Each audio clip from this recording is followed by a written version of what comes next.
Welcome to the Local Marketing Source Weekly Update, brought to you by localmarketingsource.com. This week's Local Marketing Update is brought to you by Scott Gallagher. Scott is the co-founder of Local Marketing Source and has become the recognized expert in providing online marketing services to local businesses. Follow Scott on Twitter at ScottGallagher5 and on Facebook.com/Scott P. Gallagher.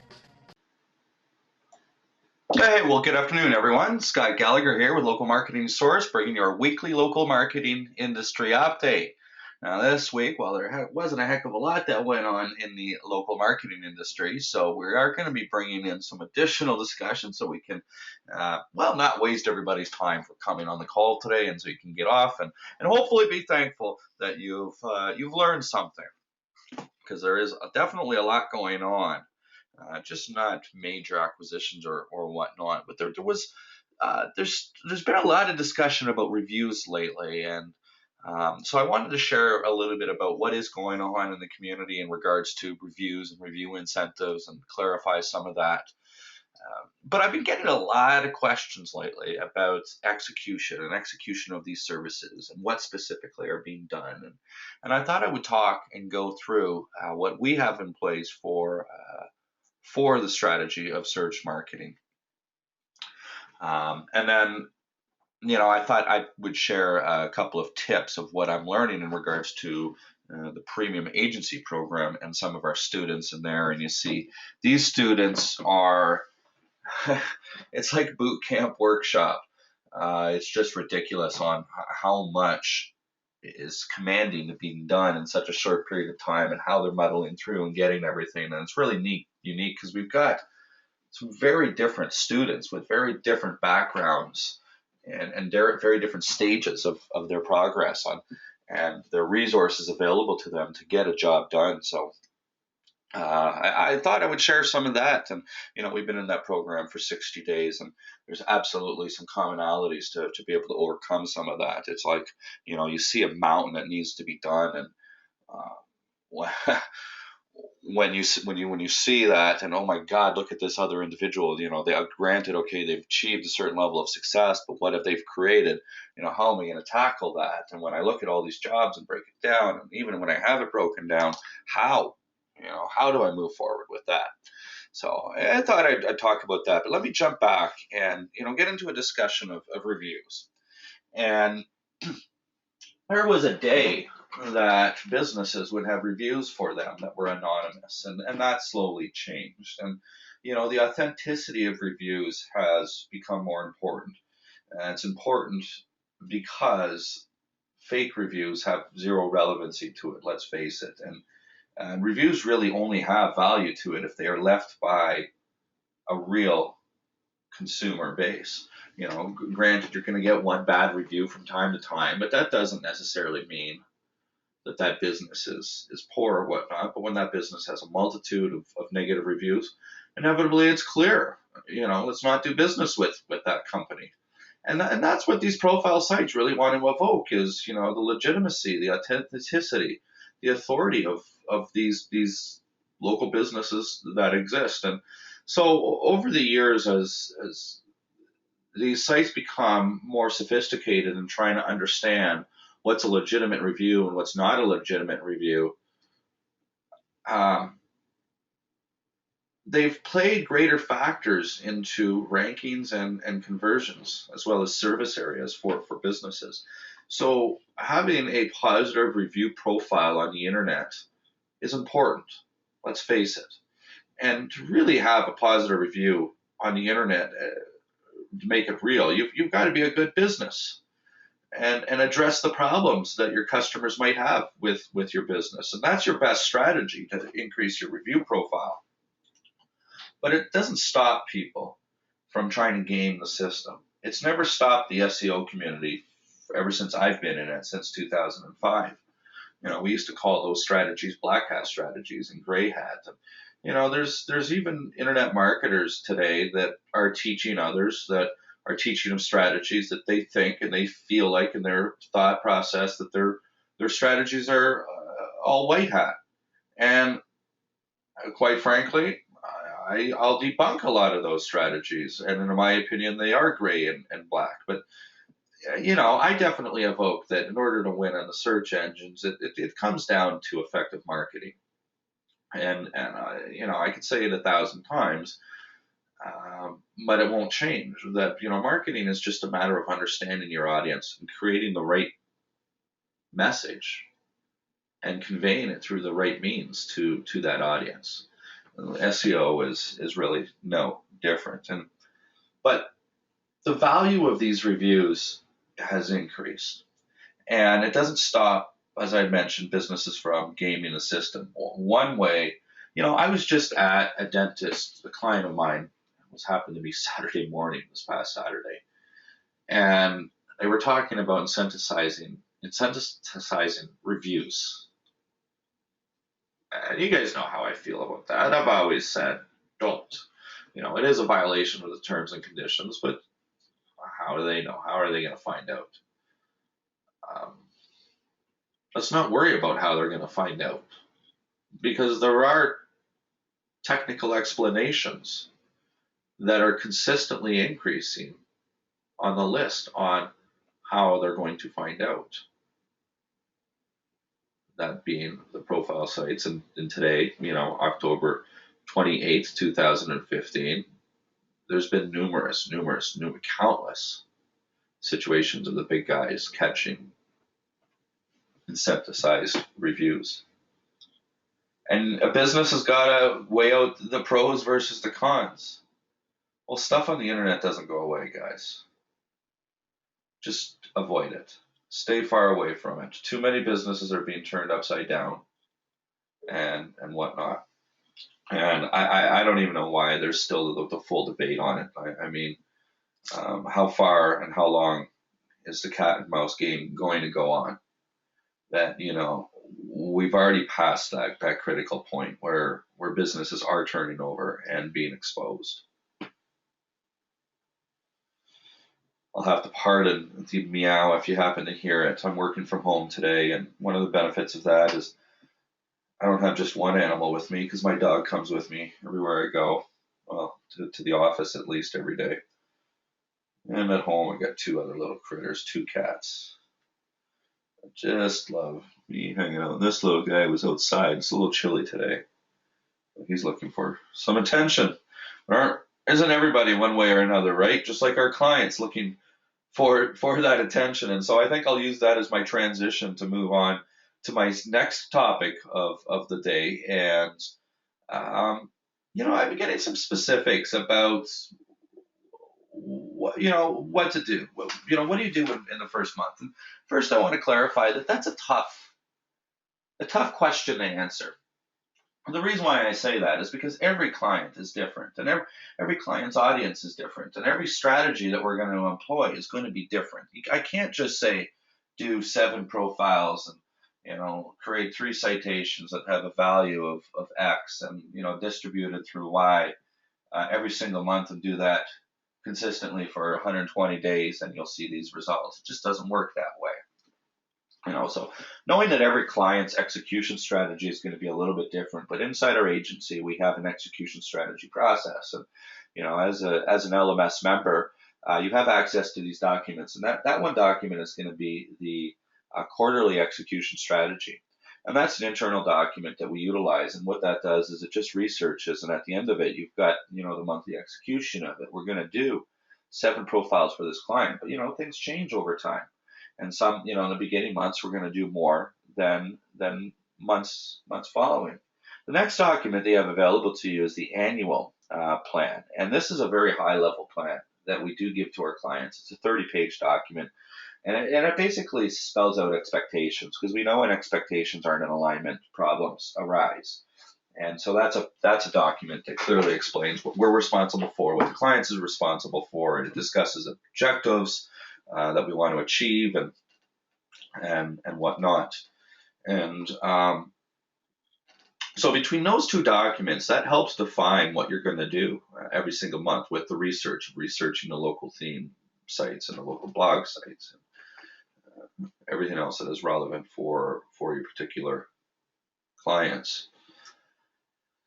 Now, start off though, there are also a variety of elements that are best practices that are typically one time. And what do I do? Do I do this first? Do I do it last? I hope you guys have a pen and paper if you want to follow along. We're going to go through with some of this stuff right now, but this is documentation that you have available to you in the LMS portal. This is called a new client initial contact call script and profile setup guide. This is what my project managers use.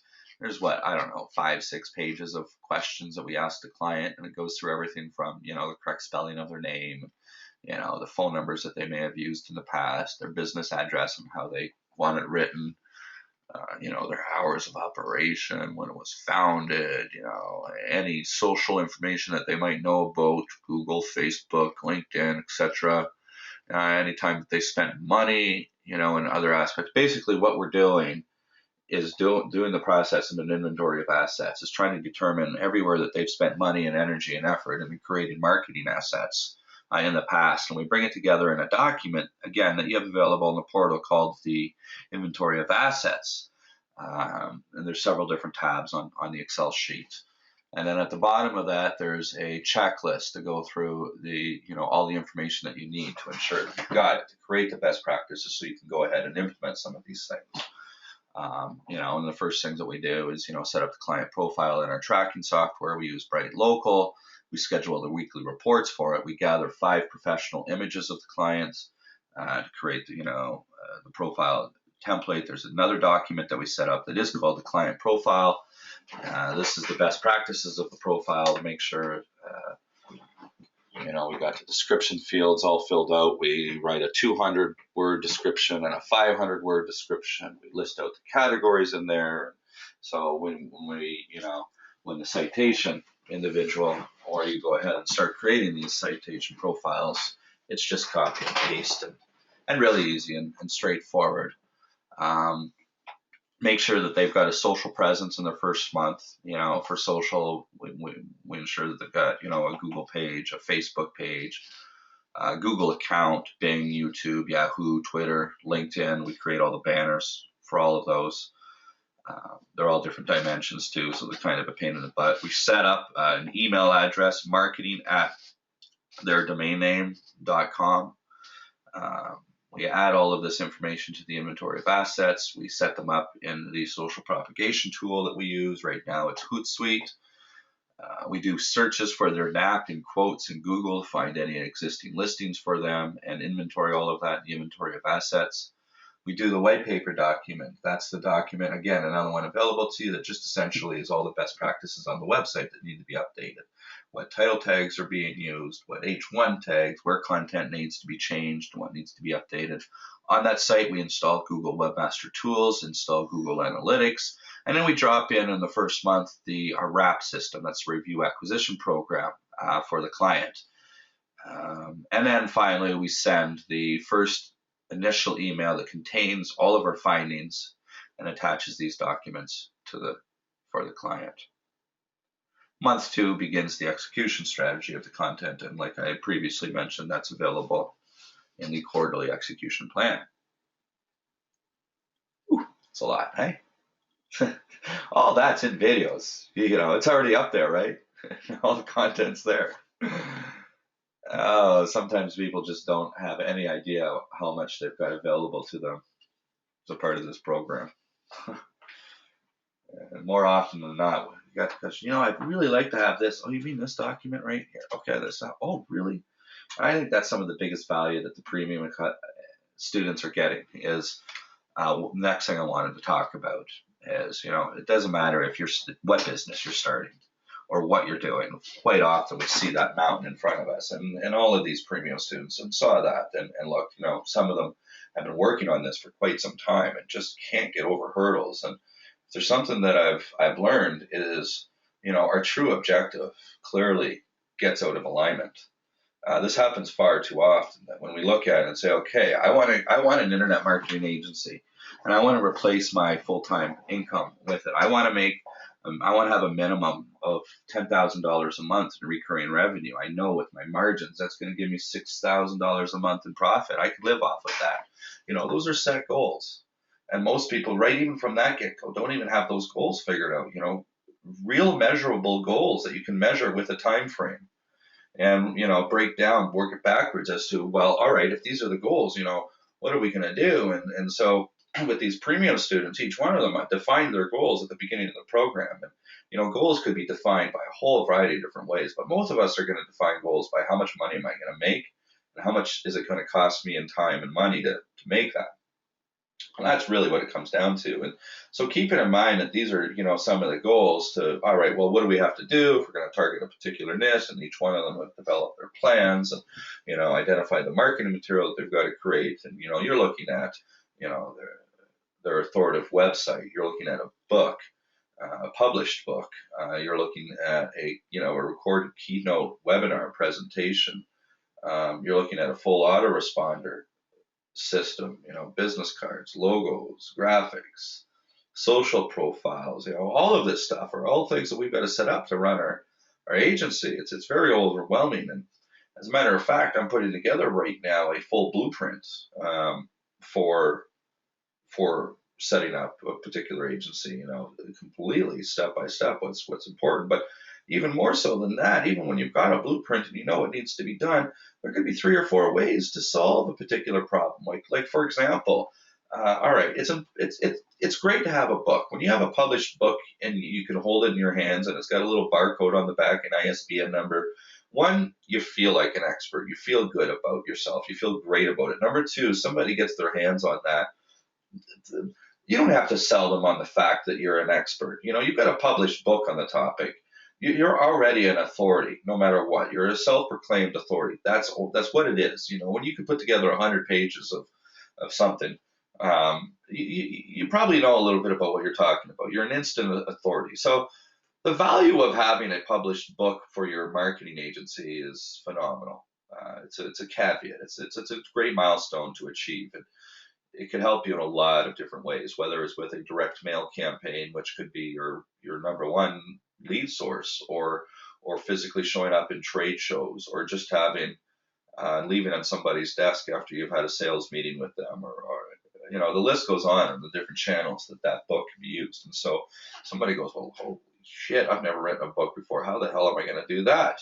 And I say, well, I could teach you 3 ways, that you could approach this task. And each of the 3 ways works differently with different people, to be able to get a book written. And of course, there's many other ways too. But the fact is we think about, the hardest way, and that's starting from scratch. What am I going to do? And if you've ever tried to write a book and started from scratch, it's tough. I've done it. It's hard, even when you have knowledge and whatnot, where do I start?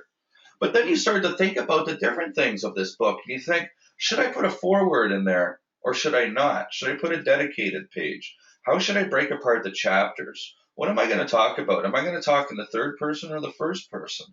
These little nuances decisions that could really hold us up. And you may go back and forth and write 2 or 3 paragraphs in one tone of voice and then try to write it in another one.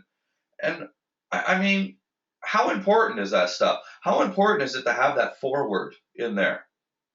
What's the value of it, or what's the value if it's taken away? Let's face it. Look back at the objective of that one task, and that's to have a book. I know that 90% of the doctors that get my book are not going to read my book. It doesn't mean that I got shitty content in there, but I know most people aren't going to read it. I know the outside has got to look really good, and I know it's really there to do a little bit of a dog and pony show. It gives me instant credibility that everything else I say or do, because I've got a published book, people are going to believe me or buy into it. Not everybody, but some people, my target audience. Some of my target audience is going to buy into my message. So just having a book is great. I mean, I've said it before, you could probably put together the cover of a book and have all blank pages inside, and more than half the people are still going to give you the authority for it, that you wrote a book and you've got nothing in it. I'm not saying do that. So, the first way to tackle that task is tough. An easier way to tackle that task, well, let me tell you the easiest way. You're a local marketing source member. Take my book, download it, get the Word document, and change your part of the story, change your name, slightly edit it for your niche, and use that. Less than a day, you can have a 100-page book. And because you're an LMS member, you can get that. I don't advise on that. I don't advise against it either. I think if you've got a bigger mountain ahead of you, which includes, some of the other pieces I was talking about, if you're just starting out, yeah, it's a good method to at least get the channel in place and get the system in place to be able to create an autoresponder opt-in. So when you drive qualified traffic to your site and you say, I will mail you for free and pay for the postage a book because I'm an internet marketing agency that caters to limousine companies and you're a limousine company owner, so I'd be happy to send you the book. And then the third way is probably the most lucrative and the easiest. Well, let's face it. A lot of people that are starting out are trying to consume themselves with information. And what happens with them? Well, you've heard of analysis by paralysis, or paralysis by analysis, excuse me. That's just a matter of, I got to learn something else. I just need to learn a little bit more and then I'll get to it. I just need a little bit more and then I'll get to it. Everybody does it. Everybody does it at some point in time. It's human nature to do it. It's us giving us excuses. It's probably some of the same things going inside of our head that addicts have to deal with because they don't realize what they're doing. It's just a part of who they are. It's part of nature. So, recognizing that's important, and then you've heard it before. Well, just take action. Well, I know that cliche. Just take action. Well, there's no harm in the fact when you take action and you start getting a book together, you're learning. They say one of the best ways to learn is to teach. And so the caveat that I think for a marketing agency are two things, and that's your book and your Keynote. And working with these students through the Keynote is relatively easy. I always say, well, if you're going to look at one source of information to create what you need to create, you're probably going to plagiarize. You're probably going to copy. But if you look at three sources, that's called research. And so if you've got to put a PowerPoint together that's a Keynote presentation and you've got other outlines that are available to your access from me and other agency presentations that you may have watched, you've got a great outline. Well, that's also the outline to your book. When you deliver your Keynote, there's different ways you can deliver it. You can be an actor. You can be a reader. You can piece it together differently, slide by slide or as a whole shot. If you're good on the fly, I am now because I'm practiced, I don't need notes and I don't need a script on how you follow it. Some people just follow the bullet points.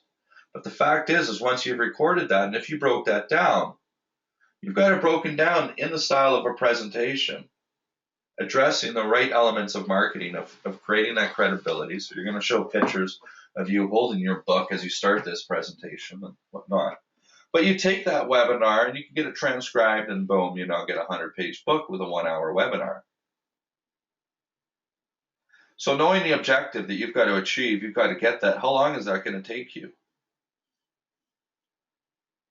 Well, how long would it take me to put a PowerPoint presentation together, practice it, turn around, deliver it, record it, and then send it to somebody on Fiverr to get it transcribed? I could do that in less than a day. It might take you a day. It might take you 2 days. So what? You spend 16, 20 hours, 2 days, and then you have a book that puts you as an instant authority. Not only that, have you gone through this vigorous process? Your learning curve is going to go through the roof. That's why I think this program has tremendous value, is because we can look at these elements and break it down. And sometimes you need that outside perspective to bring it back to what's the objective? What are we trying to achieve here? We want to have an understanding of the systems in place so we can get out and get in front of an audience. Once we do reach $5,000 or $6,000 a month in recurring revenue, or 10 grand a month, I can make a change and bring in a second and third resource. You've got that ability. You've got that leverage.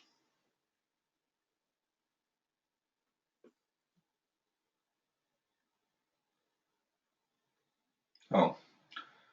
But I think that's going to come to the conclusion of this week's update. I apologize that there wasn't a lot of new updates in our industry this week, but I hope that you received some value going through, the first month execution of search marketing services, as well as a discussion of, seeing a mountain in front of you. But I'm going to take a little bit of time right now and come back and open the floor to any questions that LMS members might have on the line. Well, thanks for watching the Local Marketing Industry Update. We've got these things coming out every single week, so if you liked with what you heard, just click the button right above me right here to subscribe to our channel.